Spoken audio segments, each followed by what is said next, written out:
Terima kasih Anda masih bersama kami pemirsa dan kita masih akan berbincang lewat line Zoom bersama dengan Pak Rifan Kurniawan. Kita akan membahas bagaimana saham-saham pilihan ataupun sektor pilihan dari Pak Rifan.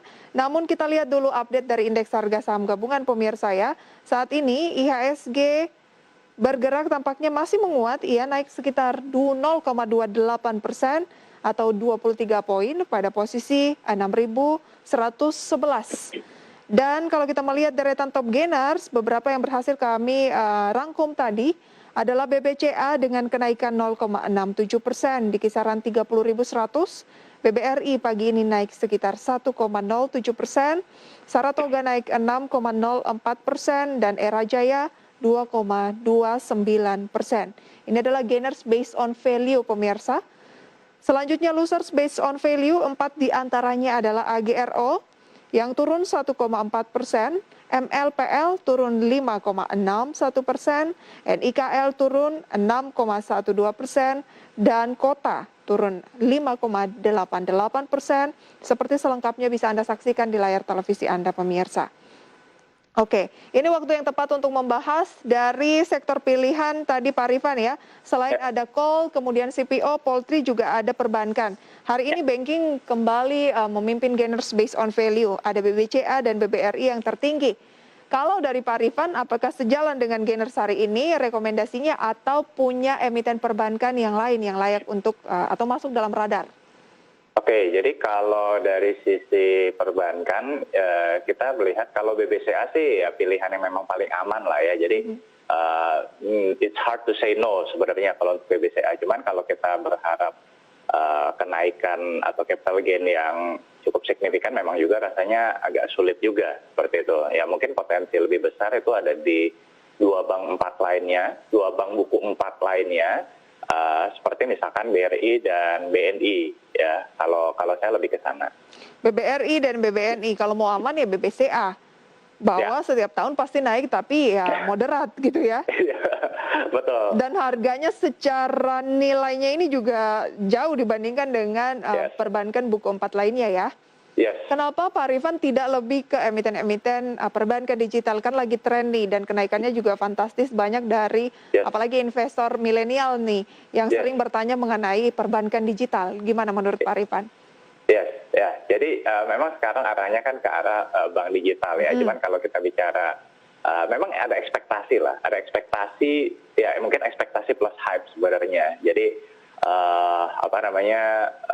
yang membuat harganya memang meningkat cukup fantastis seperti itu ya. Cuman balik lagi, kalau saya punya prinsip kenaikan harga yang tidak dibarengi dengan kinerja fundamentalnya, biasanya kinerjanya hanya sementara aja gitu, atau kenaikan harganya hanya sementara saja. Jadi ya saya tidak bilang bank digital itu jelek segala macam, tapi yang saya lihat lebih ke kenaikan harganya belum disertai dengan kenaikan kinerjanya dan ya secara valuasinya seperti itu. Jadi risikonya sih sebenarnya yang saya lihat ya, risikonya kalau misalkan kita ini ya risikonya tidak sebanding mungkin dengan potensi yang akan kita masih bisa didapatkan ke depannya. Oke, bagi yang suka yang berfluktuasi cukup tinggi dan juga jantungnya kuat, disarankan sekali ya untuk emiten-emiten digital, tetapi Pak Rifan lebih menyukai yang tidak berdasarkan dengan ekspektasi tetapi bukti dari kinerja ya? Ya. Oke, BBRI dan BBNI adalah yang Anda highlight tadi dengan potensi kenaikan yang masih cukup tinggi. Kita ke fundamental BBRI terlebih dahulu seiring dengan holding ultramikro ya. Bagaimana peluang dari BBRI? Ya, jadi memang peluang dari right issue yang kemarin kan baru RUPSLB, sekarang juga lagi menunggu persetujuan dari OJK kalau nggak salah besok ya, tanggal 30. Nah, kemudian nanti kan baru di bulan Agustus akhir ya penjatahannya segala macam. Jadi dengan right issue yang jumbo ini ditambah dengan akuisisi Pegadaian dan PNM, ini saya rasa satu langkah yang menarik sebenarnya buat BBRI. Karena kenapa? Karena labanya sendiri itu kemarin saya hitung-hitung itu bisa tambah 4 triliun sendiri. Ya, kemudian dari sisi bukan cuma laba ya, tapi juga dari sinergi antara BRI, Pegadaian, dan PNM ini kan juga relatif sama ya marketnya ke segmen mikro dan ultra mikro seperti itu. Jadi ini akan membuat penetrasi BRI ke depannya ke segmen tersebut nih lebih gencar lagi seperti itu. Ya, jadi peluangnya juga dengan red issue jumbo tadi ya membuat valuasinya nanti akan terlihat sebenarnya lebih menarik seperti itu. Nah, sebenarnya juga sudah cukup cantik nih kalau jangka pendek. Hari ini saja baru pembukaan sudah naik 1,8%. Di mana lagi dapat perbankan terkadang tuh kenaikannya nggak sesignifikan itu ya, Pak Rifan. Tapi kalau kita lihat range-nya juga masih bergerak di support kan terendah tahun ini, mohon dikoreksi Pak Rifan, 3.700. Ya. Kemudian sekarang di 3790. Berarti sebenarnya masih harga yang murah ya?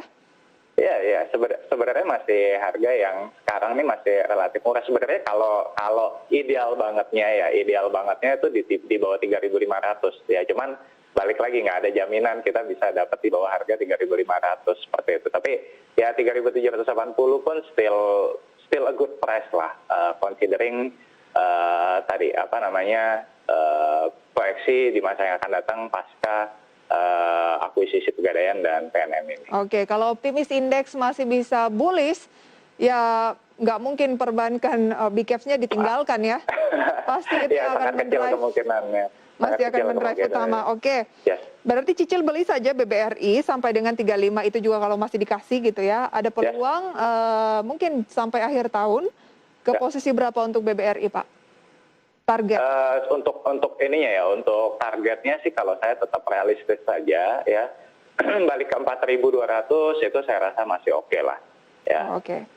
Balik ke 4.200-an ya berarti kan kurang lebih sekitar 15%-an lah ya. Ya itu saya rasa masih cukup oke. Dengan sejumlah sentimen yang positif dan Pak Rifan ini lebih kepada masih moderat, bisa saja melebihi target moderat dari Pak Rifan ya? Sebenarnya bisa saja melebihi, lebih baik kita bilang pahitnya dulu. Oke, lebih baik lebih daripada nanti kita ekspektasinya berlebihan dan ternyata di bawah itu Pak ya? Betul. Oke, kalau BBNI bagaimana? Ini dia agak lagging ya? Ya, jadi memang kenapa? Karena BBNI ini kan dibandingkan dengan big cap bank big cap lainnya, kinerjanya nih memang terlihat agak paling besar penurunannya. Tapi hal tersebut sebenarnya lebih dikarenakan CKPN yang dicadangkan itu juga meningkat signifikan ya sepanjang tahun 2020. Sehingga kan kalau kita bicara capital adequacy ratio-nya sekarang juga udah di kisaran sekitar 15%. Tapi yang saya soroti adalah ke depannya ini kan ada sejumlah aksi korporasi yang menarik juga nih dari BNI, kayak misalkan buyback ya kan 1,7 triliun kalau saya nggak salah. Beli di level-level sekarang Pak Rifan? Ya, kalau sekarang masih ya? bagus, masih oke. Singkat saja, masih ada satu sektor tadi, yaitu CPO. Emitennya apa Pak? Oke, kalau saya lebih ke TBLA, kemudian juga SIMP, sama mungkin dua itu, sama mungkin LSIP juga masih oke. LSIP ya? 3, boleh di buy on weakness ya? Bisa. Oke, target sampai akhir tahun yang terdekat Pak ya? Iya. Oke, bisa masukkan TBLA, SIMP, LSIP buat Anda yang suka CPO dalam radar ya. Sayang sekali waktu kita terbatas Pak Rifan. Terima kasih banyak untuk sharing informasi khususnya fundamental ini. Semoga bisa menjadi referensi untuk para investor di rumah. Sehat dan sukses selalu untuk Pak Rifan. Thank you Mbak Fisa, sama-sama. Dan pemirsa, kami masih akan kembali dengan satu segmen terakhir. Pastikan Anda masih menyaksikan IDX Market Opening.